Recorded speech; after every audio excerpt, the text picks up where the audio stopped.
जय हिंद। हम लोग डेडिकेटेड फ्रेट कॉरिडोर के बारे में समझते हैं। ये अभी फिलहाल दो कॉरिडोर बन रहे हैं, एक डीएफसी मतलब एक वेस्टर्न डीएफसी और एक ईस्टर्न डीएफसी बन रहे हैं। ये भारत के लिए पूरी तरह गेम चेंजर साबित होगा।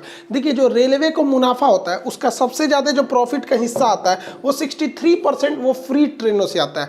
फ्रेट ट्रेन उसे बोलते हैं जो मालगाड़ी वगैरह होती है, वो कोयला ले जाए, अनाज, सीमेंट वगैरह जो भी ले जाए। भारतीय रेलवे का जो सबसे ज़्यादा फायदा मालगाड़ी से होता है, और मालगाड़ी सबसे ज़्यादा अगर कोई चीज़ को ढोती है तो वो कोयला ढोती है, सीमेंट, उर्वरक और उसके बाद खाद्यान्न वगैरह को ढोती है। यही चार चीज बेसिकली मालगाड़ियों से ढोया जाता है। उसके बाद आता है ये पैसेंजर ट्रेनें। इससे टोटल इनकम का 27% इनकम होता है, लेकिन इस पे सारा एक्सपेंस इसी में चला जाता है, सबसे ज़्यादा खर्चा इससे आता है। उसके बाद आपका कैटरिंग जो होता है, खाने के पैसे से, उससे टोटल इनकम का 5% होता है, और पार्सल से 3% होता है। 2% विज्ञापन पे देखते होंगे, वहाँ पे ट्रेन और पे लिख के चिपका देते होंगे। आजकल तो बाबा रहमानी वाला लिख के चिपका देते हैं सब। लेकिन रेलवे का जो टोटल खर्चा होता है उसमें सबसे ज़्यादा खर्चा इस सवारी गाड़ियों को आने से चलता है। इसमें 110% इन्वेस्ट हो जाता है, मतलब एक्सपेंस हो जाता है। 100 रुपये कमाई है, 115 रुपये खर्चा है। यानी रेलवे के घाटे का सबसे बड़ा कारण ये पैसेंजर ट्रेन है। इसमें देखिए खर्चा क्यों है, इसको बढ़िया से धुलना पड़ता है, पहले बाहर से, फिर अंदर से धुलो, टॉयलेट को धुलो, उसमें पानी है या नहीं, स्टेशन पर पानी दो, वेटिंग रूम बनाओ, उसमें ट्रेन के अंदर पानी दो,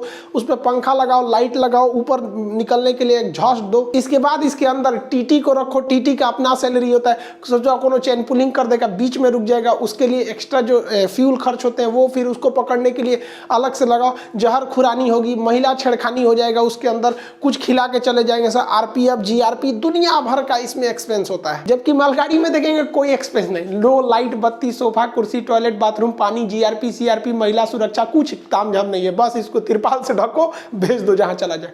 लेकिन हद देखिए, सारी कमाई 63% बेचारा इसी से कमाई होती है। और इसके साथ इतना बेवफाई होता है कि स्टेशन पे इसको 2-2 दिन रोक दिया जाता है। मतलब इसका कोई टाइम टेबल नहीं होता है, कब कहाँ जाएगी।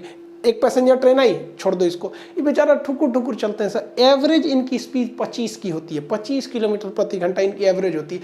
बेचारों को सही से 100 किलोमीटर चलने का मौका नहीं मिल पाता है, जिस वजह से भारत में जो लागत आती है किसी चीज़ की वो बहुत महंगी आ जाती है। और कोई भी व्यक्ति अभी क्या है, सस्ता होने के बावजूद, सबसे सस्ता होता है पानी वाली जहाज़ से, उससे थोड़ा ही महंगा होता है ये फ्रेट ट्रेन है। मालगाड़ी बहुत ही सस्ता होता है, आप समझिए ट्रक से ना ये 10 गुना सस्ता होते हैं सब, इतना यहाँ पे ये सस्ते पाए जाते हैं। लेकिन फिर भी लोग इसका यूज नहीं करते क्योंकि पता ही नहीं है कब पहुंचेगा। तो इसी का कायाकल्प करने के लिए डीएफसी, डेडिकेटेड मतलब पूरी तरह से समर्पित, फ्रीट मतलब मालगाड़ियों के लिए, कॉरिडोर मतलब रास्ता, तो एक पूरी तरह से इनको समर्पित रास्ता बनाया गया जिसका नाम रखा गया डीएफसी, शॉर्टकट में डेडिकेटेड फ्रेट कॉरिडोर डीएफसी। इस पर मालगाड़ी के अलावा एक भी सवारी गाड़ी को घुसने नहीं दिया जाएगा।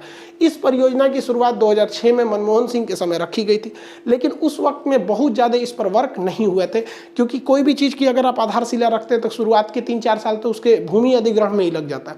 उसके बाद मोदी जी आए तो इनका इंफ्रास्ट्रक्चर पर थोड़ा विशेष ज़्यादा ध्यान रह जाता है वहाँ पर, तो इसके लिए इसके काम में अब तेजी आई और 2022 तक ये खुल जाने की उम्मीद में रह रहा है। अब इसकी देख रेख कौन करेगा, जमीन कौन खरीदेगा, बिजली कौन लगाएगा, वहाँ पर ट्रेन कौन बिछाएगा, उसका लाइन, तो कहा गया इंडियन रेलवे से कि आप ही कर दीजिए। तो इंडियन रेलवे के हम खुदे पगला गए हैं, हमारे पास इतना ट्रेन और हम नहीं हो पाएगा। तो डीएफसी जो है, डेडिकेटेड फ्रेट कॉरिडोर, इसको एक अलग कंपनी बनाई गई जिसका नाम रखा गया कॉर्पोरेशन ऑफ इंडिया, बस आगे जोड़ दीजिए कॉर्पोरेशन ऑफ इंडिया।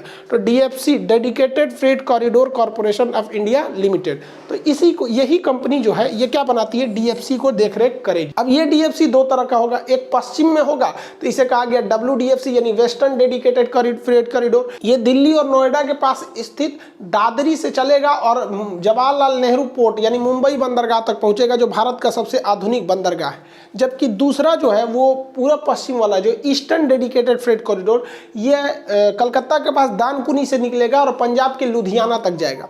और भारत सरकार की योजना है कि इसके पैरेलल इंडस्ट्रियल कॉरिडोर बनाना है, यानी बहुत बड़े बड़े कारखाने भी डालने हैं और इस साइड में भी, तो उन कारखानों को अगल बगल में ले जाने में भी सहूलियत हो, इसलिए डीएफसी का प्रोग्राम बनाया गया। तो इसको हम लोग शॉर्टकट में डब्ल्यूडीएफसी वेस्टर्न डेडिकेटेड फ्रेट कॉरिडोर, इसको EDFC eastern dedicated freight corridor कहते हैं। ये छोटा है, इसकी लंबाई 1504 किलोमीटर है।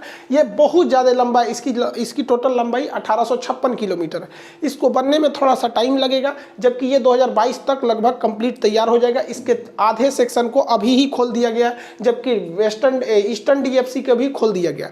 इनके जितने स्टेशन हैं वो वर्तमान रेलवे स्टेशन के पैरेलल ही चलेंगे, बस उसके नाम के आगे न्यू लगा रहेगा, जैसे न्यू भावपुर, न्यू टुंडला, इस टाइप के इसके नाम लगेंगे, सबके आगे न्यू लगा रहेगा, क्योंकि एकदम नई तरह से। और ये हकीकत भी है, आज़ाद भारत में ये सबसे बड़ा प्रोजेक्ट है, इतना बड़ा प्रोजेक्ट है, इससे बड़ा प्रोजेक्ट अभी स्वतंत्रता के बाद नहीं लाया गया, क्योंकि इसमें जो हमारी वर्तमान रेलवे है ये तो अंग्रेजों ने बनाया था, उसी में धीरे धीरे सुधार करते करते लाए, लेकिन ये पूरी तरह से नया होगा।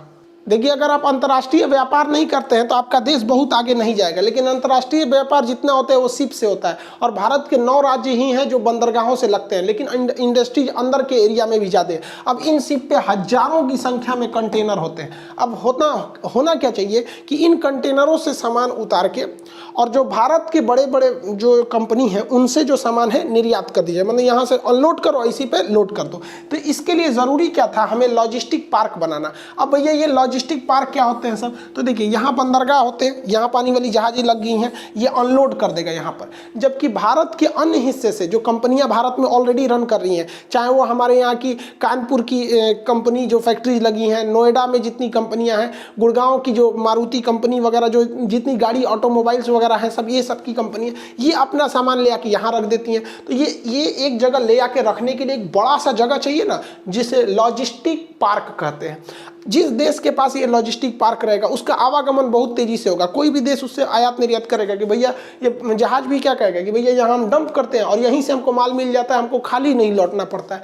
अगर ये लॉजिस्टिक पार्क भारत में बन जाएगा तो चाइना में लॉजिस्टिक खर्चा, यानी टोटल खर्चा जो होता है, ले आने ले जाने का खर्चा होता है, वो टोटल कॉस्ट का केवल 6% पड़ता है। यानी 100 रुपये का कोई सामान है ना, तो उसमें 94 रुपये उसकी वैल्यू है, 6 रुपये उसका लॉजिस्टिक यानी ले आने ले जाने में खर्चा है। जबकि भारत में जो है ना, ये लॉजिस्टिक का 30% तक पहुंच जाता है। यानी 100 रुपये का सामान है तो उसमें 30% तो समझ जाइए कि ऐसे ही ले आने ले जाने के लिए पड़ा है। अब ऐसे समझिए ना, केरला में जो नारियल पानी मिलता है केरला में, वो 5 रुपये का से 10 रुपये का मिलता है। जबकि आप दिल्ली, पटना, लखनऊ में पीजिएगा वही पानी को तो आपको 30 से 40 रुपये में पड़ेंगे। आप सोच रहे हैं 10 गुना नहीं, मतलब 5 गुना ज़्यादा महंगा पड़ रहा है। लेकिन अगर हम बंदरगाहों के पास बड़ा सा लॉजिस्टिक पार्क बना दें, दुनिया में अभी सबसे बड़ा लॉजिस्टिक पार्क चाइना के पास है, उसके बाद बहुत बड़ा कंटेनर डिपो है हमारे यहाँ। अब देखिए, यहाँ जहाजें लगी रहती हैं, ऐसा नहीं कि जब जहाज का टाइमिंग फिक्स हो जाएगा तो वहाँ से चली जाएगी, अब आपका सामान आए ना आए। अब हम लोग को दिक्कत आता था कि ये हम लोग बंदरगाह के पीछे तो लॉजिस्टिक पार्क बना लिए थे, लेकिन इस लॉजिस्टिक पार्क तक पहुँचाने के लिए रेल लाइन नहीं था, क्योंकि वहाँ रेल लाइन को भी तो पहुँचाना है। उस लॉजिस्टिक पार्क के जस्ट पीछे यहाँ रेल लाइन लगा दीजिए कि यहाँ से जो भी फैक्ट्री है यहाँ पर डंप करे और यहाँ का माल यहाँ से लेके चले जाए। अब ये लॉजिस्टिक, इसके लिए DFC का प्रोग्राम बनाया गया, जो अलग से मालगाड़ियाँ चलेंगी उसका ज़्यादा बेहतर यूटिलाइज किया जा सके, इसलिए उसे डबल स्टैक कंटेनर चलाया गया। मतलब एक कंटेनर नीचे और दूसरा कंटेनर उसके ऊपर। इससे क्या है कि बहुत ज़्यादा माल की ढुलाई कर सकते हैं। लेकिन एक समस्या ये है कि इसमें डीजल इंजन लगाया गया था। विश्व के जितने बड़े बड़े कंटेनर ट्रेनें हैं उसमें डीजल इंजन है ज़्यादातर में। अब डीजल हम लोग को आयात करना पड़ता है, उसका महंगा, दूसरा पर्यावरण प्रदूषण होता है। इसलिए भारत सरकार ने यह DFC एक और DFC की रेल लाइन बिछाने का टेंडर दिया।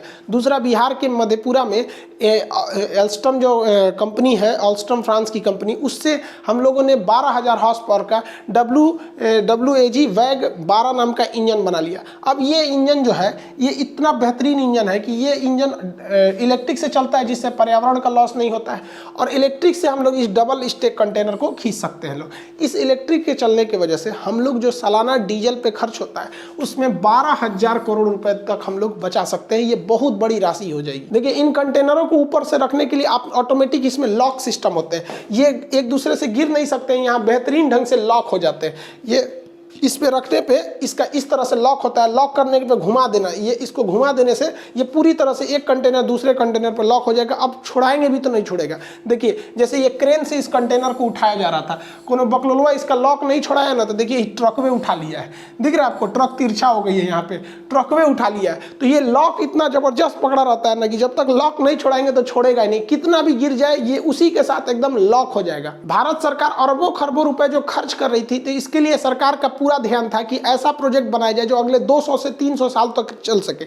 इसलिए इसको इतना बेहतरीन ढंग से बनाया गया कि इसमें इतनी मजबूती बनाई गई कि जो वर्तमान ट्रेनों की स्पीड है 30 किलोमीटर, उससे बढ़ाकर 100 किलोमीटर प्रति घंटा की रफ्तार से इस पर मालगाड़ियाँ फुली लोडेड होकर गुजर सकती है। इतने ही स्पीड पर इसका ट्रायल किया गया है, जबकि हालांकि जब चलाया जाएगा तो इसे 70 से 80 ही रखा जाएगा। इतने स्पीड पर चलने से मालगाड़ियों को हम 24 घंटे के, डीएफसी का कहना भी है कि हमारा एजेंडा यही है कि हम 24 घंटे विद इन डे हम पूरे ऑल ओवर इंडिया में सप्लाई दे सके। देखिए इसे 24 घंटे में सप्लाई से बहुत बड़ा फायदा ये होगा कि दिल्ली के पास अगर कोई कार कंपनी बनती है तो 200 कार को अगर मान के चलिए उसे सऊदी अरब निर्यात करना है तो 24 घंटे के अंदर उसे दिल्ली से मुंबई पहुंचा देगा। मुंबई में कोई शिप लगा है सऊदी अरब का, वो लेकर वहां चला गया। अब पता हमारे यहाँ क्या होता था ना, सऊदी अरब का कोई शिप लगा है, 3 दिन से वो बंदरगाह पे लगा है, बंदरगाह वाले उसका चार्ज करेंगे सबकी, जो जल्दी हटा यहाँ पे, वो कह के ट्रेन में आई भी नहीं कि मलगड़िया उधर रोके हैं सब मुगल सराय में, हम क्या करें यहाँ पे। 6 दिन तक लगी रहती थी, तो उधर उसका किराया, इधर इसका लेट हो रहा है इसका। ये ट्रेन एक बार में 13,000 टन सामान को ले जा सकती है, जबकि एक ट्रक जो